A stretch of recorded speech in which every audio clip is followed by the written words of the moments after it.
Yeah, that's what I'm talking about. I am pumped. What is going on? We got Chris Mancini in the house, a man of all trades and talents. That's right, he is here. Hang out with the Samurai today on the Movie Dojo. That's right, Verbal Nectar Podcast. That's how we do it. Hanging out today. Movies, pop culture, comedy today. That's right, because he is a fellow comedian. I'm just a knucklehead. If I make you laugh, I'm lucky. But we're going to talk in comics and movies, podcasting, and all that good stuff. Chris, how are you, my friend? I'm doing great. Good to be here. I see you have the requisite pop culture collection behind you, so that's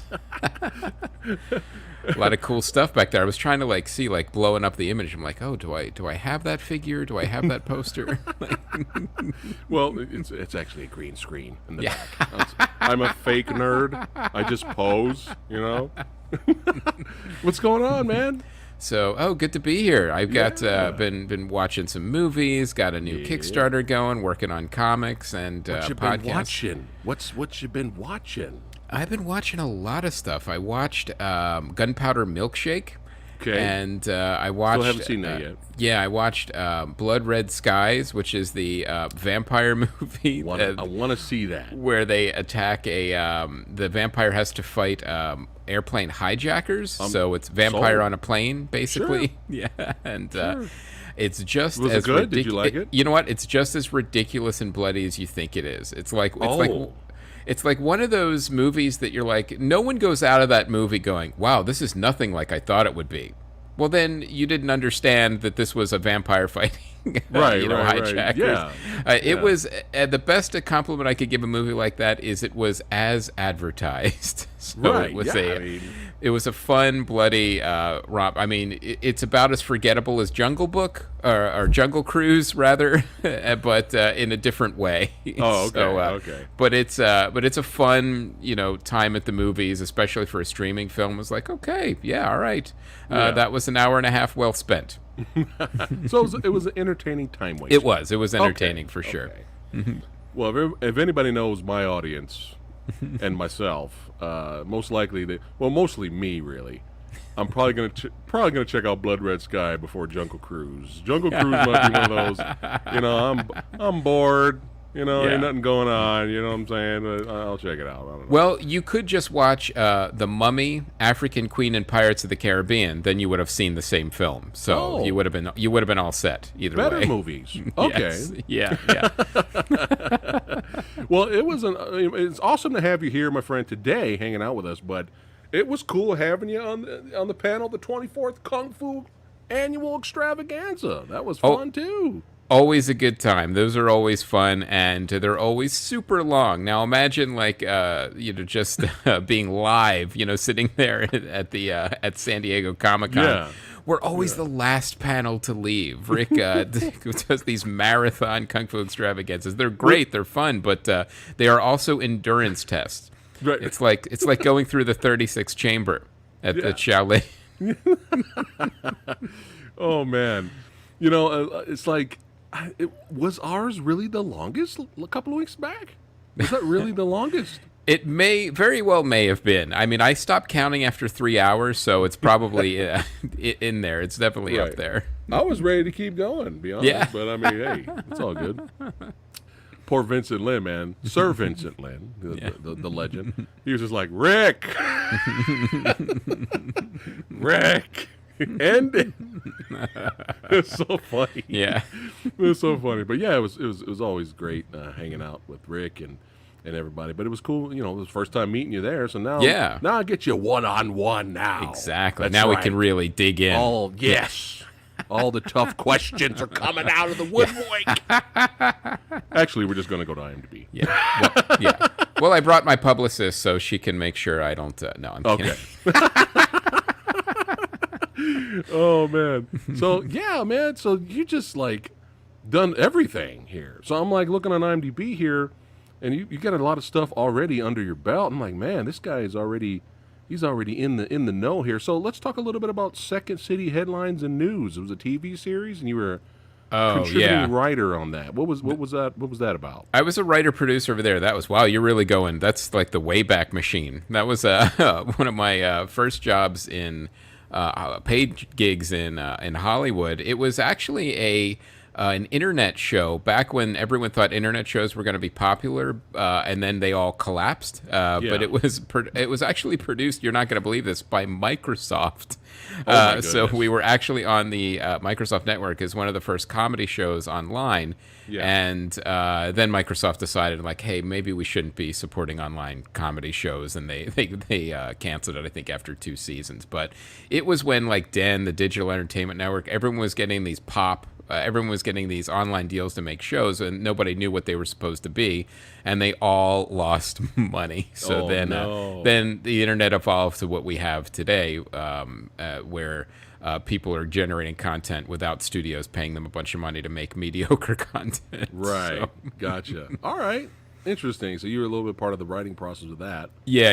And then they actually, in the second season, I got bumped up to producer, so I was kind of like the showrunner there. Yeah, but it was really fun. It was a great experience.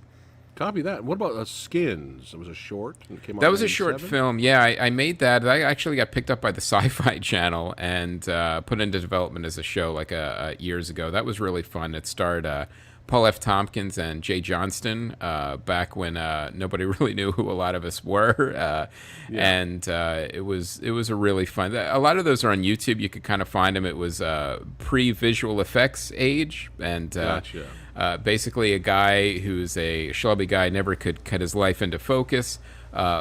Wears a suit with another head on it, so the head flips up, it becomes a really suave, debonair guy, and so everything's better when he's that guy, but then he decides that he doesn't want to wear the suit anymore and be himself, and the suit doesn't like that, and they things get... This sounds brilliant. This gets weirder and creepier from there.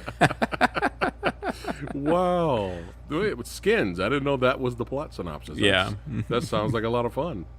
Port Charles? That came out in 1999.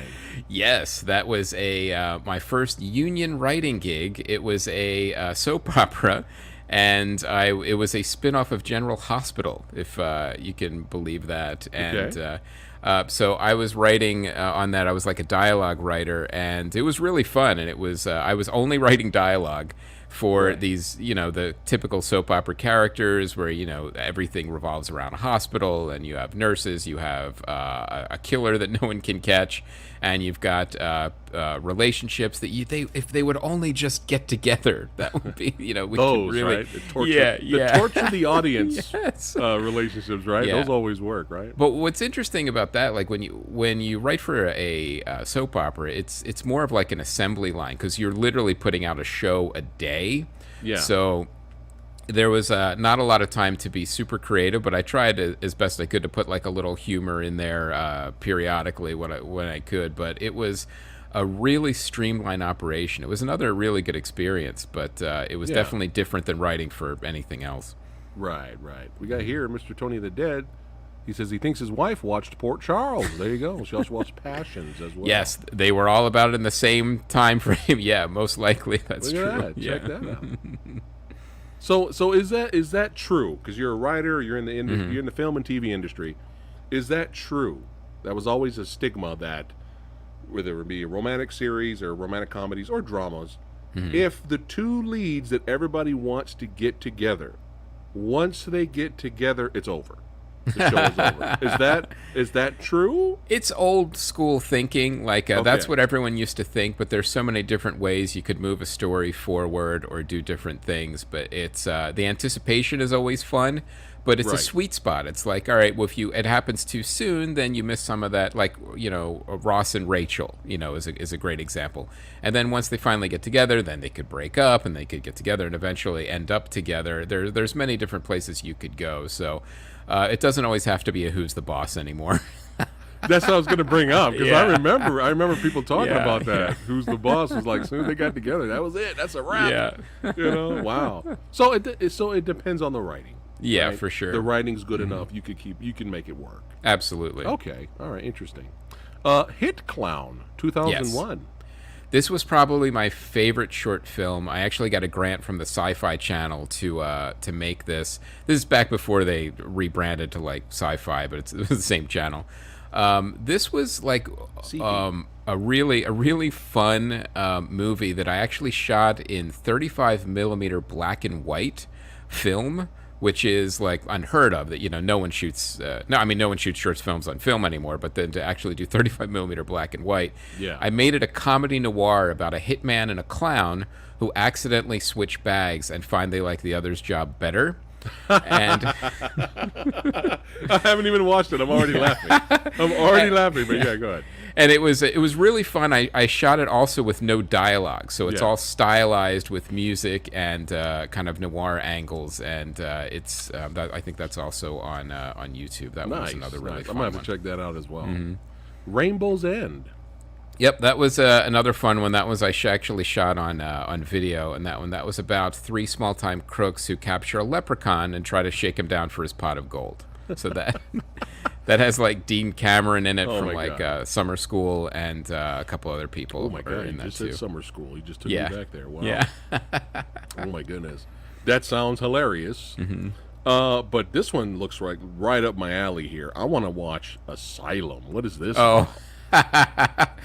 That we would need another hour or two to kind of go through what happened with that film. Oh, but I will say this: it was a horror film about that I wrote Okay. about a SWAT team that goes into investigate demonic possession in an insane asylum. Great Okay. premise for a horror movie, and I was like, Yeah. okay, great. So I tried to see if they would let me direct it. I was on like the short list to direct it. This is it because it came out from Lionsgate and After Dark Films, and Right. I didn't get to direct it. They moved the production to Bulgaria, and I hadn't heard anything about it. And turns out the entire production ended up being like a runaway production that got ruined, where they had all this unusable footage, and they came back to me to fix it. And I'm like, how am I gonna fix this? Oh my goodness. So what I did is I created a horror comedy, and it was supposed to be rebranded as Death of a Horror Movie, where you see in behind the scenes of like the office of a horror movie company on how they ruin a film, and then all the horror film footage that they shot would be like Mystery Science Theater. Just 2 editors look at the footage and like make snarky remarks to it. Oh, that's brilliant. So it happened. I reshot the film. I put it all together. I went down with some of my buddies to reshoot all this footage. Dean Haglund from the X-Files. Yeah. Mike Schmidt, another comedian. So we went down, we shot. I put it all together. The company never rebranded it as a horror comedy, so no one knows what it is. So it'd be like me, like, ooh, it's Yeah, Asylum, but yeah. not knowing it's comedy. yeah, so it's a there's people that have 2 different reactions. Somebody who thinks it's a horror movie and is furious after they've Right. seen it. Right. And then somebody who's listened to my podcast and knows the story and thinks it's hilarious and understands that I used to say that I made lemons out of or I made lemonade out of lemons Right. twice, but they made lemons 3 times. So you know what my reaction would have been? I would Yeah. have been like, ooh, Asylum. Yeah, what is this, right? So but then once I watched the movie and once I Yeah. realized, oh, this is comedy, this is hilarious. Yeah. I still would have liked it by the end. Well, I mean, that's the it's good, thing. you know, like all they had to do was like rebrand it to let people know that's what they were going to see, and I Yeah. think the reaction would have been a lot like maybe better. maybe have a little smirk Yeah, and you know what? right there in the mask. It was also one of the movies that I thought, well, they're just going to bury it. You know, no one's going to be able to see this. And no, it got released everywhere, in every territory. I had a friend in Japan, I have this right there, that sent me the DVD of what Yeah. it was over there, and it was called SWAT versus Devil. over there, and it has artwork that has nothing to do with the film. Wait, hold on. I gotta blow that up for the chat here. Hold on. We have to blow this up. So this is the other release of it. This is the Japanese version of the DVD that was released in Japan. That looks phenomenal. And the title's dope too. Yeah. Oh my god, that's great. And I'm sure there were people in Japan that weren't happy with what they saw too. That was great. So I think SWAT versus Devil. Yeah. So here's what happened. Because I fixed the movie for them, I got all the rights back to the original script. So eventually I'm either going to probably turn the original horror script either hopefully into another movie or at least into a graphic novel so the original story can at least get out there. But if you're in the mood for a horror comedy and you know what it is going into it, go see Asylum, because it's literally on every platform. You could find it on Amazon. It's everywhere. They didn't bury it the way I thought they would. So there you go, around. Chad. Everybody watching right now. Check out Asylum and have a good badassity laugh. Yeah. That's right. Well, we got what is going on here? We got another fellow movie director here, Ranjit Marwa, in the house. What's going on? He's popping in to say hello. Hi. Hey. Yeah, that guy's great. I can't wait for his upcoming action movies and sci-fi flicks coming out, man. I can't wait, man. He's great. Oh, he's cool. all on the rise, like you are, my friend. But yeah, that Asylum, I'm kind of sold. You sold me once you said Mystery Science Theater. Yeah. I'm kind of in, because me and my wife, we're like huge Mystery Science Theater fans, man. So it's definitely fun in that way, where if you know what you're getting into, it's I try to also make sure there were plenty of jokes in there, like it would keep moving, and they took a few more of them out than I would have liked, but it's still a good time at the movies. Nice. That's all we want. Yeah. Now let's flip the script here. Podcasting, Earbuds. What's this documentary about we got going here? This documentary we made a couple of years ago. It's called Earbuds, the podcasting documentary. It's on all the streaming, or no, it's on Amazon Prime. That's where it is. But then you could get it like on iTunes or wherever you could rent a movie, you could get it. And it was a documentary we made because everyone would always ask us, well, like, what's podcasting? What is it? It's before it blew up the way it is now. Right. And so we made this movie to explore the personal connection between the podcaster and the fan that doesn't exist in any other medium. So this is when we were doing the Comedy Film Nerds podcast. Graham Elwood was my partner on that show, and he directed the film. I wrote and produced it. And that's him in the back with the Han Shot First shirt. And then that's the crew. So we called all our comedy friends. We interviewed like Mark Maron, Aisha Tyler, Doug Benson, and all those guys who are in the film, Joe Rogan. But one of the things that meant the most to us at shooting it, we actually went to Japan and Australia to meet fans, and we went to the outback, literally way into the outback, to find one of our Comedy Film Nerds fans who worked on a mine back there. Oh my goodness. And just to see that connection, and it was unbelievable. Like, these are people literally on the other side of the world that we've never met, and we had this connection with them. So we explore that in the documentary. Nice. And where can we watch this at? That you can watch. It's on Amazon Prime, but it's also rentable on iTunes or anywhere else, like Venmo, Google, anywhere you can rent it. Yeah, I'm gonna have to check that out too. Because it's what I'm doing now, actually. Yeah. I still refer people to the film too, even though podcasts are more prevalent. If people have questions or want to know about what they are and how they should work, I refer them to the film first. Nice. So what got you into being a writer? What you said, you know what? I felt a calling. Yeah. I picked up the pen, which is mightier than the sword, and I grabbed the paper, and I was just like, whoosh, whoosh, the big bright light flashed, and I said, I must do this. Well, that's kind of it. That was pretty accurate, actually, details, everything. I think I was about 15 or 16 when I just started. I mean, I just consumed and absorbed books from when at a young age, and it was always sci-fi, fantasy, Conan, Robert E. Howard, even like the Hardy Boys, mystery, like everything I could get my hands on. I would read. Yeah, yeah. I mean, I go deep dive into Robert E. Hyatt. I do like Solomon Kane and like even his action shows or his action stories too. I've got like a whole bookshelf just with his books, and I decided that that's really what I wanted to do. So I've been writing probably since 16 in different ways, different stories, and I even was a local journalist for a while at I think about 18, reporting like local news. So I also kind of honed my skills there, and then I just decided like how much I just loved writing, and I was never like I want to be a screenwriter, I want to be a TV writer, I want to be a comic book writer, and it was always I just want to write. And Yeah. I find that each medium is different in its own way, but also I can get the joy of writing from doing all of them. So Nice. so from 16 on, I've been writing ever since. That is awesome. That is awesome. How exciting. Now, with the film industry part of it, did you ever see yourself? Well, we need you to produce and direct now. I did actually. Was that just yeah. Okay. Yeah. That was. I a was goal. like, yeah, for sure. Like I always wanted to write, movies and TV shows. So that's really what I came out to LA for. Like, and I was doing stand up at the time too. So I was touring, and then I came out.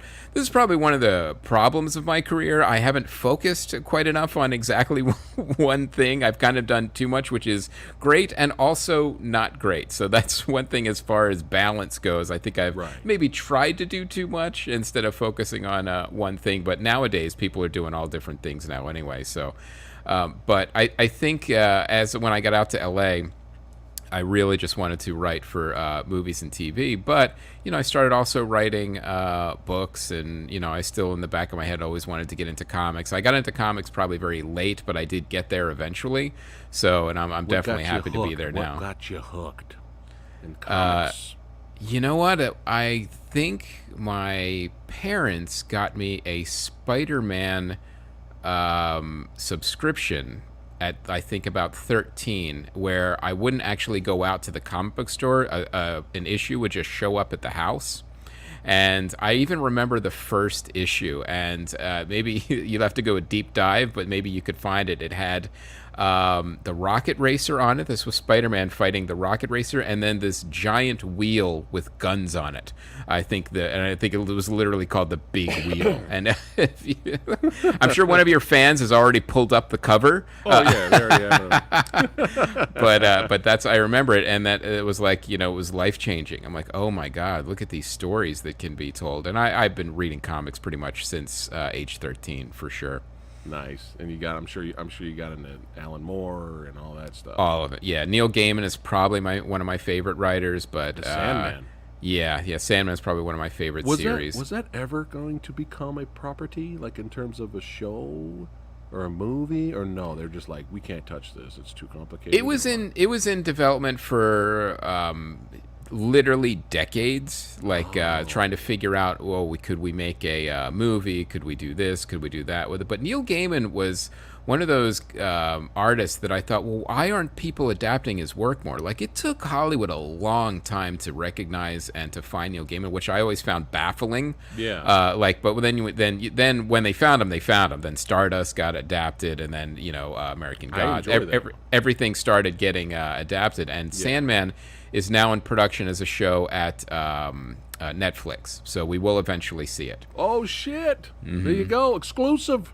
Yeah. Exclusive here, guys. You heard it from Chris. You heard it. Yeah, Sandman's coming. I think your fans, a lot of them probably already knew that, but it's what I find interesting is that I am gonna speculate a little bit now, because Netflix picked up Lucifer, which was a spinoff of Sandman, to do like an extra season. I'm wondering if they're gonna keep Lucifer around just long enough to do a crossover. Well, he kind of did it already, didn't he? Lucifer. Didn't he do a crossover in the DC shows?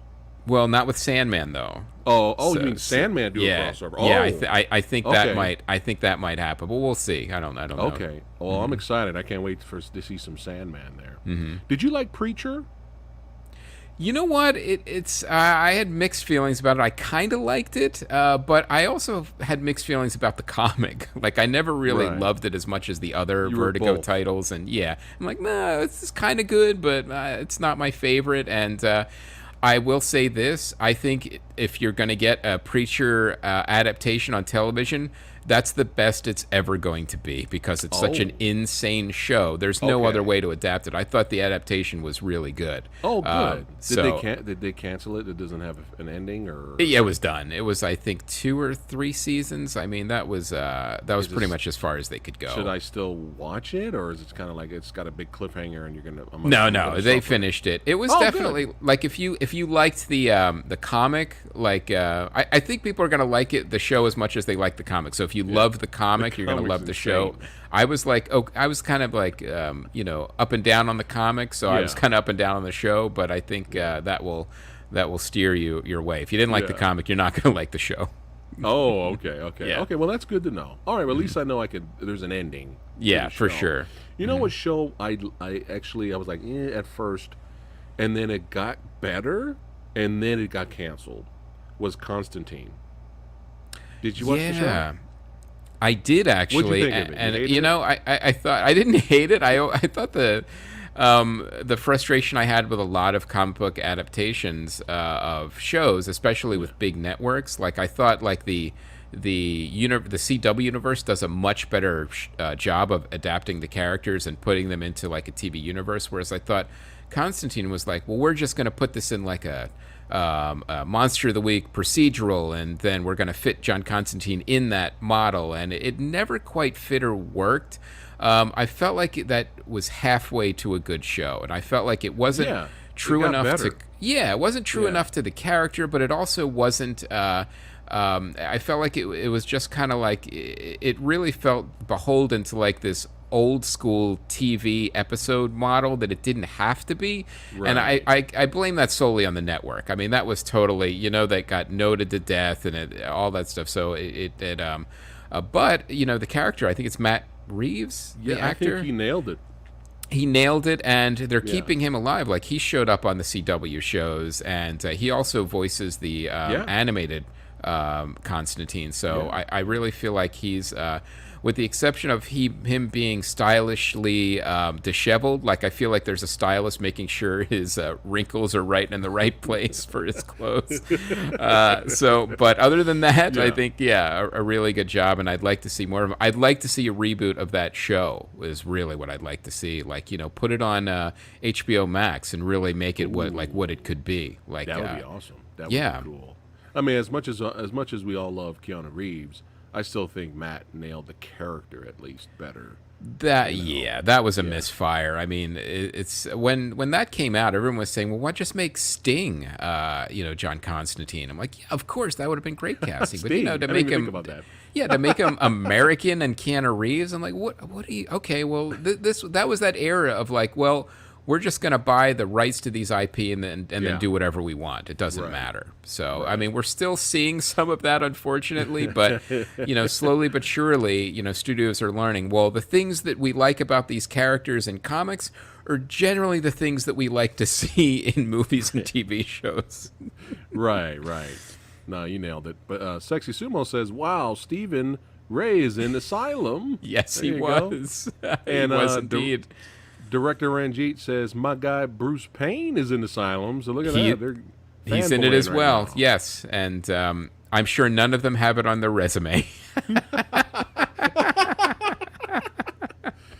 Don't be ashamed. If it's good, it's good. Come on. It's all fun. It's all fun. You can have fun. You can enjoy it.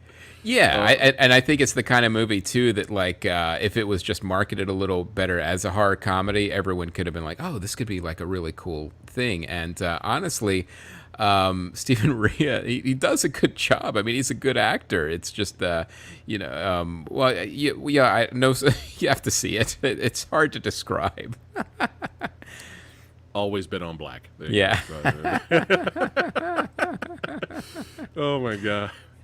But yeah, it sounds like fun. I'm gonna check it out. But I had to click on those comments. They're having fun in here. Yeah. But do you have a particular favorite comic book characters?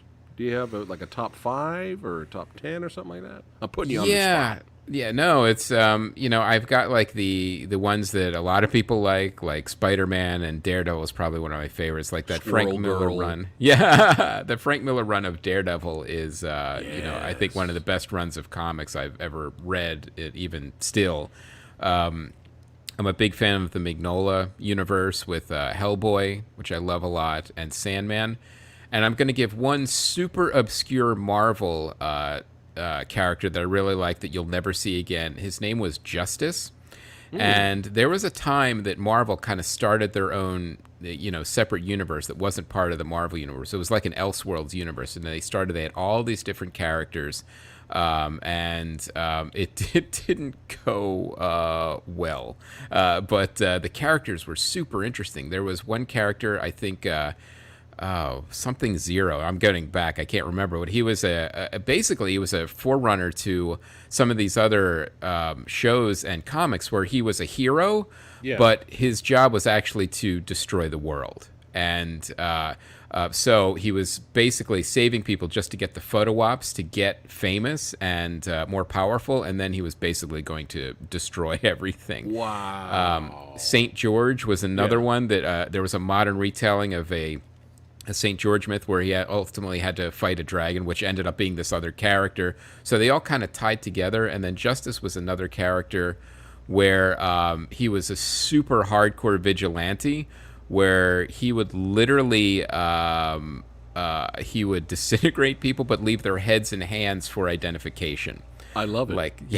So, but that's gangster right there. That's gangster. So look up Justice and St. George and all of these really weird. This I can't even remember what the name of the universe was, but they made it and then they kind of closed it out very quietly. Right. But it was Marvel. Wow. It was a Marvel universe. That'd be cool if you seeing some of those characters right now. I don't know what I think it would be. I don't know what it is about obscure characters are kind of fascinating, or characters or comic books that don't get that much love, but when you discover that and you really like it, it just makes it more special. Because don't get me wrong, we love Batman. Got a Batman shelf back here. Yep. We love Spider-Man, X-Men, Superman. We love it all. But once in a while, when you find something that's totally different, unexpected, it just exactly like Invincible. Yeah. My buddy, Sexy Sumo, who's watching right now, for years, he's like, you gotta read the Invincible comic. You gotta read it. And I was just like, but it looks dumb. It looks cheesy. Trust me, right? Yeah. And then not until the show that came out, and then I was like, all right, I'll at least watch the show. Completely loved the show. The first episode, I was like, oh my God. My jaw dropped. I was like, oh yeah, this is my shit. Like, this show scratched the itch for me. Like, seriously, man. So then you must have liked The Boys too. Oh yeah, I love The Boys. Yeah. I can't wait for Eccles. He's playing. What is he playing? I forgot what character he's playing. Jensen Ackles is in the next season, and he's playing kind of a. I'm sure it'll be somebody evil horrible. Captain America version. But I really, really like The Boys. Now here, I have to ask you, since you're here and you're in the know. I wanted to give Jupiter's Legacy a shot because it looked interesting, and the next thing I wasn't like blown away by it. The trailer, I was just like, all right, that might be okay. By the time I got around to finally getting some interest to watch it, it was canceled. Yeah. So, if you've seen it, what do you think? Why do you think it failed, or was it a show that didn't deserve to be canceled? Well, considering you and I both haven't seen it, I think you kind of hit the nail on the head. Where it was also a timing thing, because how many dystopian superhero dramas can we watch at one time? Like even like with The Boys and with Invincible together, I'm like, you know what? This is enough. I don't need to see any more superheroes acting horribly. So, I think we had like I'm going to make up a term, dystopian superhero fatigue. So hey, that's probably what happened. Yeah, and I think that's what happened. And also, from what I hear from people that did see it, is it also was not a great show. So I'm not sure. So there was, I think, multiple factors that led to that. Maybe in comparison to the original comic. Yeah. Maybe that's how they were looking at it, right? Because supposedly the original comic's really good. But here's another thing. Yeah. Here's another thing that's confusing. Why are we like still making like new shows based off of failed properties. So now they have a show coming out where it's the villains of Jupiter's Legacy. This like you're just concentrating on the villains now. It's like, what's the point? Well, I'm going to tell you one of the considerations why that's happening is because Netflix bought Millar World, hook, line, and sinker. So everything he has or owns or is making is exclusive to Netflix. So they want to get their money back. So they're going to be mining and putting things into production as much as they can from his entire library. Oh, wow. Oh, my goodness. Interesting. You think they might redo Wanted or?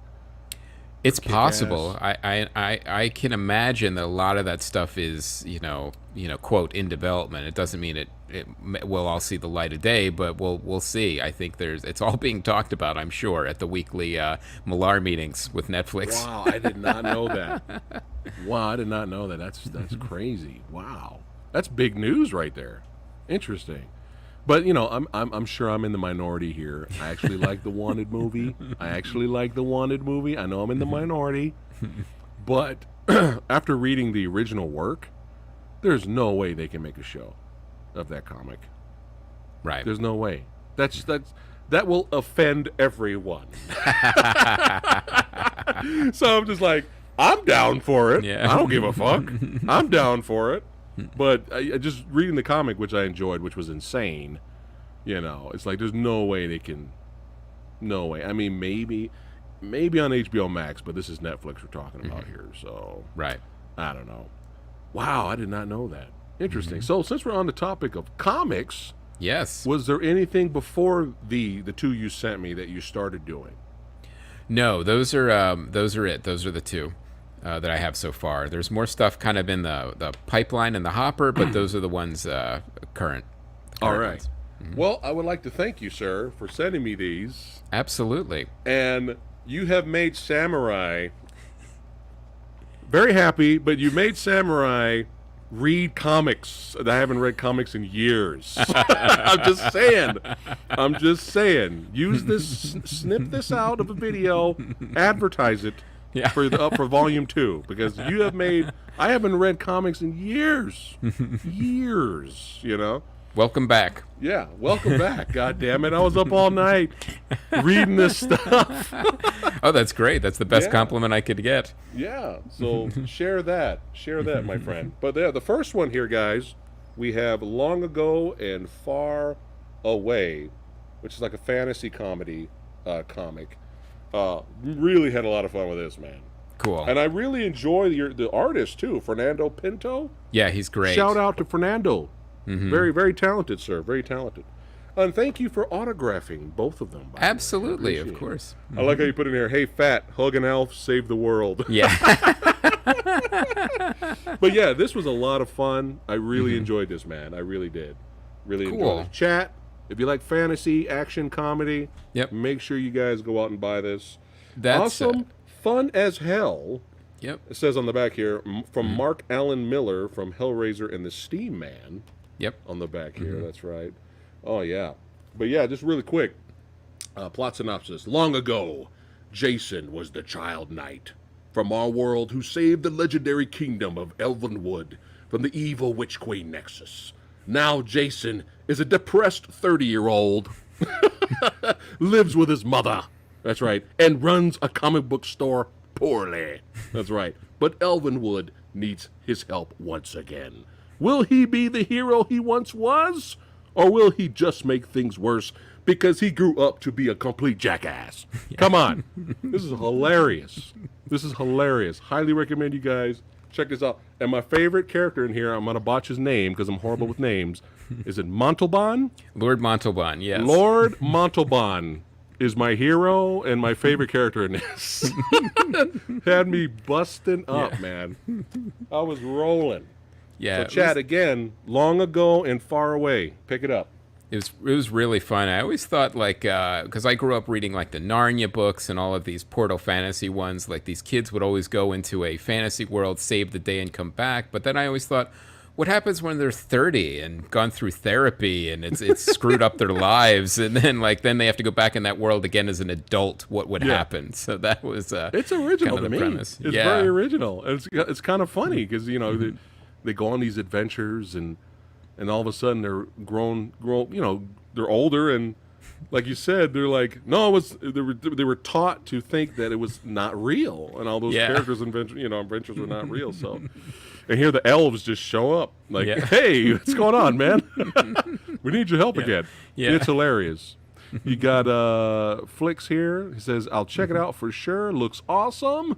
I'm glad Chris could join. All right. Oh, cool. Thanks. He says, no fair. I want to borrow. LOL. Guess I'll buy to support. Look, he's going to buy and support. Look at that. No, man. No, Sumo. You gotta show support. Keep comic books alive, my friend. But, of course, this was just a bonus, really. Right. What got me, like, I got, when Rick hooked us up for the Kung Fu Extravaganza, I was like, oh, okay. I get to meet this guy. This would be great to have him on the panel. Oh, but this is what's going down. This is why Rick chose him to be on the panel. Because you have created, my friend, something of the Kung Fu realm. I have indeed. Right. Rise of the Kung Fu Dragon Master, son. That's right. More really great artwork from Fernando Pinto. Shout out again. And, of course, written by your boy over here. And, again, you autographed it in here. Thank you so much. Phat Sweep the Leg is in here. Phat Sweep the Leg. I love it. Same experience, man. Cool. Well, and this is right up Samurai's alley right here. Martial arts comics, Kung Fu comics. Like, this is up my alley. And same thing, man. Hilarious. Really funny. And Rick is he's a lovable asshole. Right. I can't wait to see how he progresses in volume 2. That's what I can't wait. And you got a good comic book or graphic novel or story on your hands when it ends. You're like, oh, nah, man, I gotta buy it. I gotta get the next one. It's like, but that's how you do it. You gotta tease the audience. Yep. Right. Get them in. But yeah, I gotta see how it ends now. I gotta go out and buy volume 2. So again, quick plot synopsis for those that are watching right now. All right. So Rick, a small-time crook in Los Angeles, becomes an unlikely hero in the mystical battle between good and evil, which has been fought since the days of ancient China. Rick is an angry, unfocused Fight Club member who is barely equipped to deal with, well, everything or anything, as he is thrust into this ancient perennial battle. He must not only learn how to harness the power of the dragon, but to also finally deal with his own uncontrolled anger, which is clearly everyone's fault but his. Yeah, this was hilarious. Hilarious. So I had to read the plot synopsis for chat and everybody watching. Again, really love the artwork, and I really enjoyed these the pinups, man. Oh yeah, the pinups were super fun. Man, I gotta show this to chat. These pinups are like really good. There's one that made me laugh super hard when it came in. You could probably guess which one it was. Which one? The one he's holding the Cheetos, the Cheetos bag. Yeah. I'm gonna just blow this up for chat so they can see. There you go, chat. Really great artwork here, especially on this side. These pinup artworks really good, really badass art. Oh yeah, the Cheetos one. Let me go. There you go. Yeah. Badass Rick, our hero, ladies and gentlemen. Yeah. Holding some Cheetos. Yep. There you go. There you go, right there. But yeah, really enjoyed this. Really enjoyed this, man. Cool. Thanks for sending those to the Samurai. But yeah, that's just too much fun. So speaking of Volume 2, hold on. Oh my God, no way. Rise of the Kung Fu Master will be in my house ASAP. There we go. Going to order right now. Look at that. Already ordering. Perfect. Stuff. That's awesome, Flicks. Awesome. All right. So, yeah, speaking of Volume 2, let me go ahead and screen share this right here. Here we go. So that way chat and everybody watching can see what is going on. So here is the Kickstarter, and a successful one already. Look at that. You're kind of halfway there. Yeah, we just started Sunday, so I've been really happy with the response. It's been great, and people are digging it. And I wanted to make sure, too, for Volume 2, the Kickstarter, if you missed Volume 1, you could get Volume 1 as an add-on there, or you could just get, like, a package. In fact, nice. There is a discount. It's $5 off if you order by, I think, this Saturday. You can get both, I think, for like $35. There you go. But if you don't want to wait for Volume 1, you could actually just get it at the White Cat Entertainment store. It's in the store right now, and I will actually sign that for you and send it out if you want it right away. Volume 1. But Volume 2 is awesome. Volume 2 is like, we're really excited. We need to get there, and all the help helps. Everyone thinks like, well, I'll wait until it comes out. I'm like, no, it really helps to pledge now for sure to get it going. And this is a 100-page graphic novel, guys. Like, this is just one comic. It's a straight up graphic novel, which is awesome. And look, there's already all these backers already. Like, they know the product's going to be good. So you got 8,000 goal here. You're over 3,000. You know, and I'm sure you're going to hit your goal. So make sure you guys go to the Kickstarter, show some support, and look at that. You get $5. Was he said $5 off? Yeah, there's an early bird. You could get Volume 1 and Volume 2 together if you pledge by, I think, there you go. Saturday. So you're getting two graphic novels for the price of one. So now now's the time to do this here. But yeah, definitely. And if you just want digital, I love you this can do digital. artwork, man. I know, it's so good. This artwork is great. Like, it's really, really, really good. Yeah, Fernando and I really hit it off, and we actually met through podcasting of all places. Like, I was asking other podcasters that I knew had done some comics, like, do you have somebody who would be good for this? Because I need a specific thing. I need somebody who could do action, but also comedy, like, and to mix those together, or fantasy and comedy, you need really the right artist. And I think it was Jonathan London at Geekscape. He said, you got to use Fernando Pinto. He's perfect. And sure enough, I saw his stuff. We hit it off. I'm like, yeah, it'd be perfect. So we'll be doing a long-time collaboration for sure. Nice. Let me blow this up a little bigger so that they can see. But yeah, here's some. So you get the digital version as well. Yeah, you could get digitals too. Check that out. Get the digital book, print book. Get 2 of Volume 2. Get Volume 1 and Volume 2. That's a deal, man. Yeah. 2 graphic novels for the price of 1. That's a really good deal. And that's, like I said, only $35 until Saturday. If you guys act now. Act now, Chad. That's right. That's right. But yeah, I'm already looking at. What is it? You giving out free beer? What's happening? So no, those are add-ons. That's against the Kickstarter rules. Otherwise, we'd be doing it. So you could add Long Ago and Far Away. You could add like other books and just add things. Okay, to get some more steals. Right. All right. Nice. Love it. So it's in the link to the Kickstarter, guys. Everybody watching is in the description box of this video. So if you guys need to know where to go to get some badassity, and this is already like I'm teased to just read here. You know what I'm saying? Yeah. I was like, we're getting a little sneak peek here. But Rick is hilarious. Now I have to ask you, just for fun. Hold on, let me bring us back. For fun, if a series or live action property came out, who would be your choice for Rick? I know who Hollywood would pick. I want to hear who you would pick. I would pick probably Eric Jacobus over at oh gosh, I forgot his company right now, because he has a different company now. At he used to be at the Stunt People, but he has a new company now. I can't remember. But if you go to Eric Jacobus and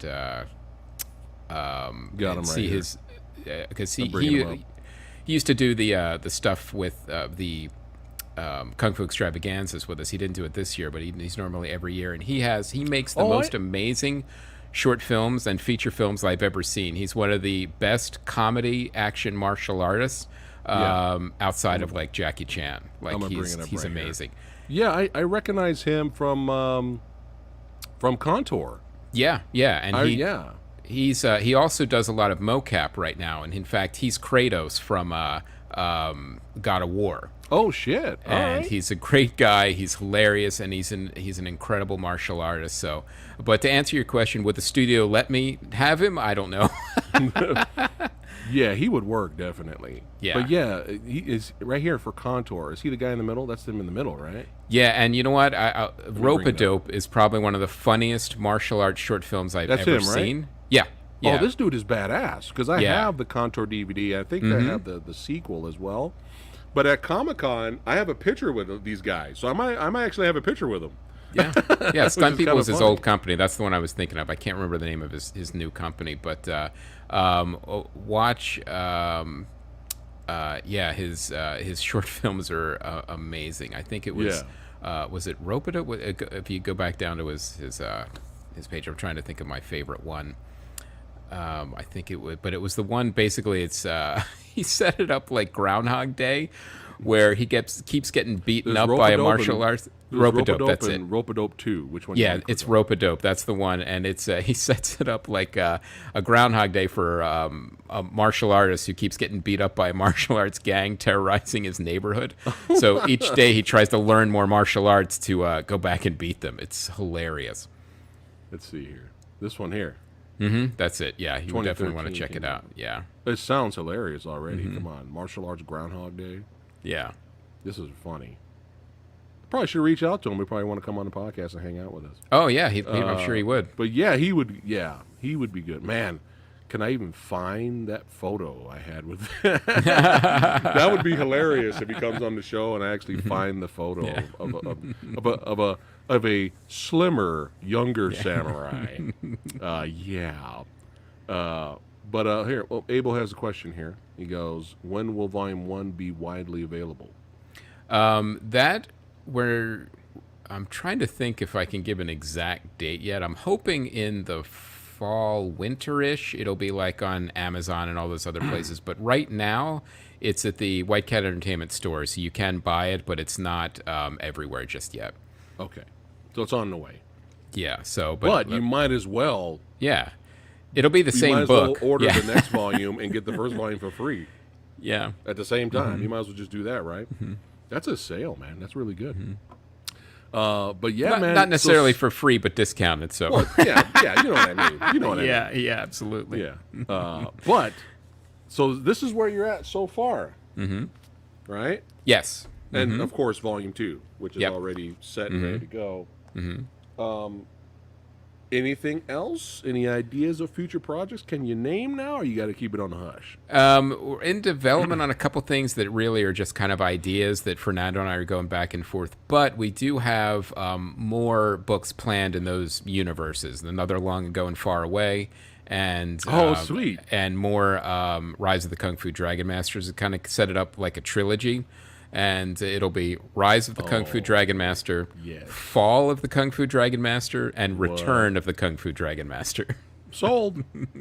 I'm sold. So since we're talking about... again, I'm sure people have noticed that it's kind of an 80s vibe in a couple of these things, too. That's probably why I love it so much. Yeah. I'm an 80s kid. The artist in here saying, "What's up, Samurai?" And Chris, he's here for the ruckus. Awesome. That's right. Have so far with podcasters that you've been on shows, has anyone else read the plot synopsis to people watching? No, and I'm going to demand that from now on because it's perfect.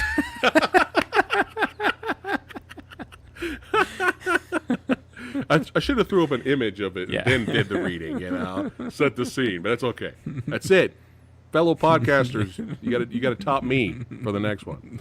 But yeah, man, congratulations on the comic, and I'm sure the Kickstarter's it's already halfway there. Everyone's already backing because they know the product's going to be good. And I can't wait to see the future ones, man. I can't wait. So since we're on the topic of martial arts, what's some of your favorite martial arts movies, man? Oh man, there's just how about this? What helped motivate or inspire Kung Fu Rise of the Dragon? You know, it was there's a lot of Jackie Chan in there, from everything from like Big Brawl to Rumble in the Bronx, where he just had that great sweet spot of amazing martial arts and also that kind of humor that he would always mix together. But even like Big Trouble in Little China, like where you mixed all this cool mythology, comedy, and great martial arts. That's the first thing I thought of. Yeah, yeah. Especially when you have the two titans fighting each other. Yep. I was like, yo, this is Big Trouble in Little China right here, man. Yeah, and I will say Volume 2 gets crazier for sure. There's it's going to get even more insane. But all those kind of movies, and even like Chamber of the Shaolin, like even the classic ones that I would watch, like on I'm dating myself, but UHF on Black Belt Theater we used to watch, and all the poor dubbing, loved it. I didn't care. I just enjoyed all of it. Mm-hmm. Your kung fu stinks. Yeah. Yeah. See? You bastard. Yeah. I think my favorite with the old school dubbing, just having fun old school dubbing memories, is it sounds like one dude dubs like 8 people in the same movie. Yeah.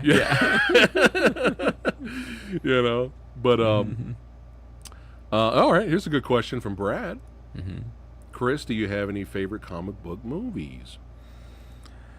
Electra. It's right? Catwoman. I was just going to say it's easier to think of the ones that really miss the mark quicker, but the Marvel's been doing a really fine job with their cinematic universe, but I have to say I think my favorite is Winter Soldier. Yes. I think that's easily one of my favorites for sure. And then for comic book movies, I think the original Spider-Man I really loved. And because you've got to remember too, like we never got really good comic book movies until like Batman. I mean, really, when you think about it, like we got Spider-Man on TV was Nicholas Hammond in an ill-fitting suit for or we got like Incredible Hulk where Lou Ferrigno was the Hulk for 2 minutes per episode. So when we get something cool, I think that's it's really, I think for us it's like, oh my god, I need to watch this again. But so do you think Richard Donner's Superman and Superman 2 were kind of you think they were a fluke? I do, because it wasn't like we were always getting good superhero movies. It was really, they were missing the mark more than they were hitting. And, when those hit, I mean, I remember being blown away with Superman just on the credit sequence. Right. Like, when they came in the movie theater, those letters just coming right at you. And I thought the other thing they did, obviously they're a little dated now, but they captured the essence of Superman. Like, when you can capture the essence of a comic book character in a film, that's magic in a bottle. I mean, that's what's super special. Nice. We had a Versus episode not too long ago where we did Superman, Richard Donner, the first one, against Batman. That was a good episode, man. Check that out when you get I will. Because we have a whole panel. Rick's there. We have a good debate. Rick brings out the Book of Rick moments, Yep. which is always fun. But yeah, maybe in the future if we do some panels like that and you're free. Oh, I'd love to. We would love to have you as a Versus guest, man. I mean, tomorrow, quick segue. Tomorrow for Versus, don't forget, chat. The Car versus Christine is tomorrow, so we're gonna have some fun tomorrow. Yeah. But yeah, I'm not ending it now. I know it sounds like I forgot to say who Hollywood would choose to play Rick. And you know who I'm seeing?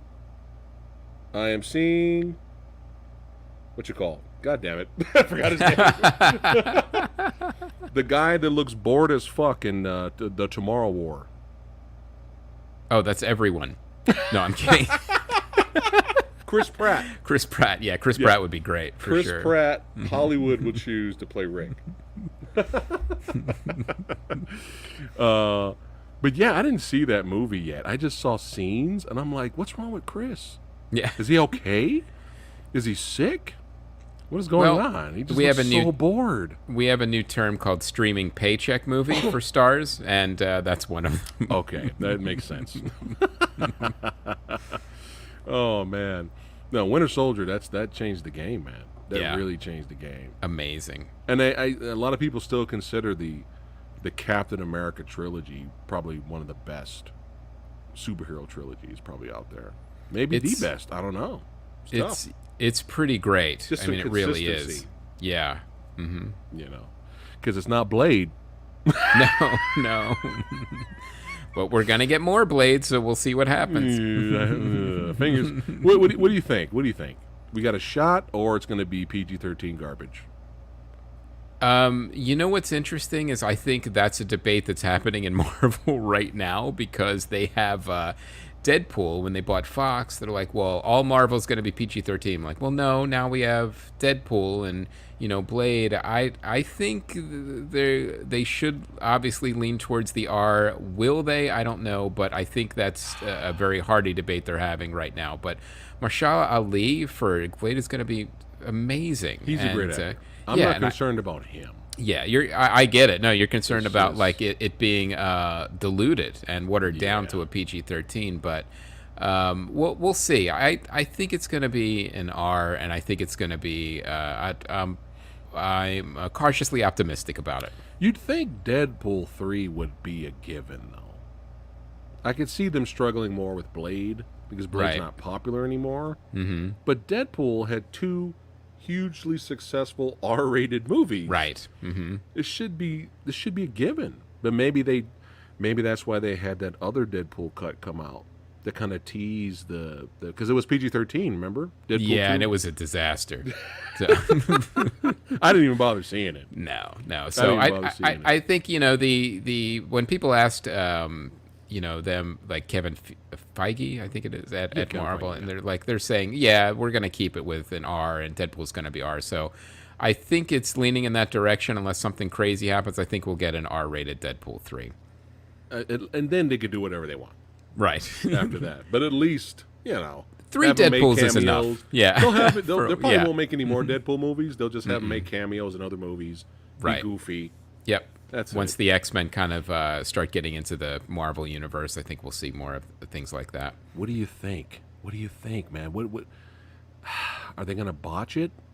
We're starting fresh, right? I feel sorry for the next guy who's going to play Wolverine. I feel sorry for him. I know that's going to be tough. I think, but yeah, they've got such a great foundation that they built. I think even Fantastic Four and more X-Men and mutant movies. I think the one danger that Disney and Marvel have to watch for is oversaturation, and you can't have too many things come out at once because we're going to get overwhelmed and bored, and also it dilutes the labor and talent pools where you don't have your best people working on all of these. So I think it's Hollywood always learns the wrong lesson. No, squeeze as much out of that sacred cow and that golden goose as you can in a short amount of time.